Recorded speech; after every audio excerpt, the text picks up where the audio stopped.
Welcome everyone to another edition of Good Idea, Bad Idea with me, Frank Jofo. I'm going to be giving you all the good and of course the bad of professional wrestling that happened this week. So here we go. Let's get into the action, baby.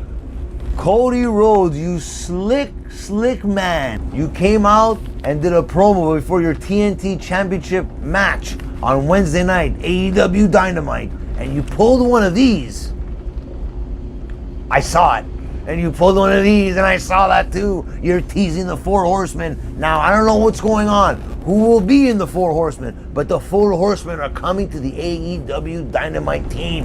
And I'm telling you right now, that's a good idea. You're not going to hear too many good ideas from me for Cody Rhodes. Maybe I'm turning a cheek. Maybe I'm turning into an AEW fan. But Cody Rhodes is doing it right. And bringing the Four Horsemen into AEW is a great idea. Now, gonna go right off the top. Cody Rhodes, Shawn Spears, FTR, and woo, you know it, Matt Cardona will be in the Four Horsemen. Remember this segment. Angel Garza got declared the next Eddie Guerrero by the chairman of the board, Vincent Kennedy McMahon, and that is a good idea, because when Angel Garza looks in the mirror, it's the spitting image of Eddie Guerrero. The lie, cheat, and steal mentality. He's got it all. The potential for him to go to the top. He's got it all. The skill, the wrestling ability, the looks. He's got it all, folks. And I'm going to tell you something right now. By telling everyone that he is the next in line and the next Eddie Guerrero, Angel Garza, you will be facing potentially Andrade at Extreme Rules. And I guarantee that Angel Garza will be beating Andrade, and Angel Garza will be on a high road to victories in the future. Because of this, you just received the imaginary brass ring, Angel Garza. Take it and run with it, because you, my friend, are the next Eddie Guerrero, and that is a good idea.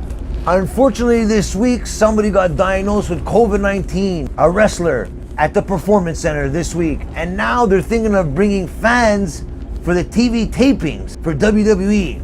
That is a bad idea. Who's gonna wanna go to see a wrestling match at the Performance Center knowing someone had COVID-19 that was just recently there?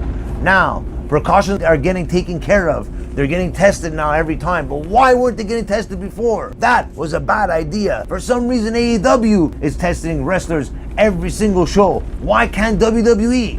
There's something fishy going on here, and we're gonna find out what's gonna happen. But TV tapings with fans must hold off. You got SummerSlam in a couple of months. Hold off till then. Now is not the time to have fans at the TV tapings. You're gonna ruin it, WWE. That is a bad idea. Please do not do it now.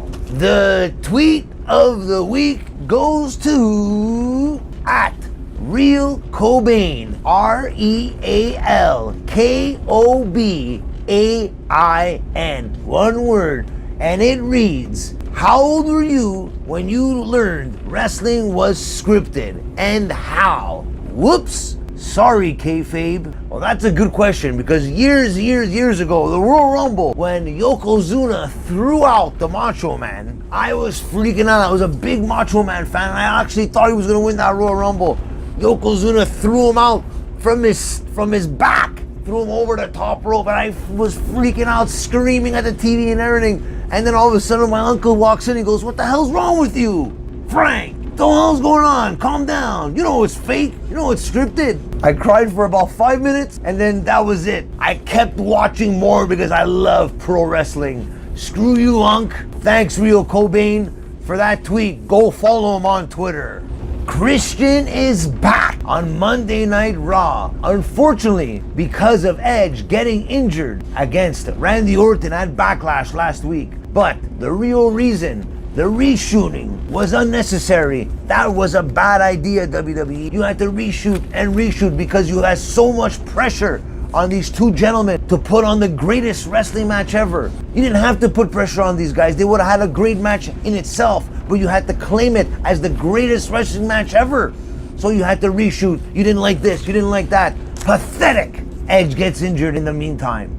Now Edge cannot wrestle. Christian has to take his place to further this storyline because Randy Orton is hot, baby. I am telling you, he's hot as the biggest heel in WWE. So, if Christian has to take the fall for Edge against Randy Orton, that is a good idea. And I cannot wait to see Christian back in action. Vince McMahon declared himself to be heading to NXT. How do you think the NXT guys are feeling right now? They're doing so well. They're neck and neck with AEW, and now Vince McMahon wants to stick his nose in NXT's business. Triple H, I don't know what you're thinking, but I know what I'm thinking. That is a bad idea. Let them be, Vince. Let the war go on without you. One day you will not be here to participate in any of this. Let them be, Vince. They're doing a great job, NXT, without your help. And I know it's without your help because Triple H has got it under control. It doesn't matter if they're losing every week in the ratings. It doesn't matter. Wrestling is on top of the world right now. And NXT and AEW are going neck and neck. And if you involve yourself, people will get more nervous on NXT and won't perform as good as they are doing right now. So, Vince, stay out of Triple H's business before you get a pedigree. And that, if you stay away from Triple H and NXT, please, Vince, that will be a good idea. But right now, involving yourself in NXT is a guaranteed bad idea. Bray Wyatt, the Fiend, whatever you want to call him, he's back on Friday Night SmackDown. As you saw this past Friday, Braun Strowman interrupted the Firefly Funhouse. It was a bad mistake, Braun, because now you have to contend with Bray Wyatt, and he resurrected the dead. He's back, and this is the character I always loved from Bray Wyatt. I gotta give it to WWE for giving Bray Wyatt carte blanche on doing whatever you want as storyline wise for this storyline with Bray Wyatt and Braun Strowman. I'm telling you right now, this story is just beginning, like Bray Wyatt said. And if you continue watching every Friday night, I guarantee you're gonna see some magic from Bray Wyatt, because this is all Bray Wyatt. This is all in his head. Like he said, he's resurrecting the dead. And the storyline could only get better and better as the days go on. But do not bring this match up at Extreme Rules, because that would be a bad idea. The good idea here to do is save this match into SummerSlam, because it'll be a big payoff for Bray Wyatt. I cannot wait. Thank you everybody for tuning in to another edition of Good Idea, Bad Idea with me, the greatest of all time, Frank Jofo. Follow me on Instagram, Facebook, and Twitter at Jofo in the Ring. And subscribe to our YouTube channel, Jofo Podcast. Don't forget to comment and like as well while you're there. And guys, remember, we'll see you Wednesday, every Wednesday, 7 p.m. for Jofo in the Ring Podcast. And there's going to be a spoiler alert this week from my boy, Kyle Morin. So guys, don't forget, wrestling is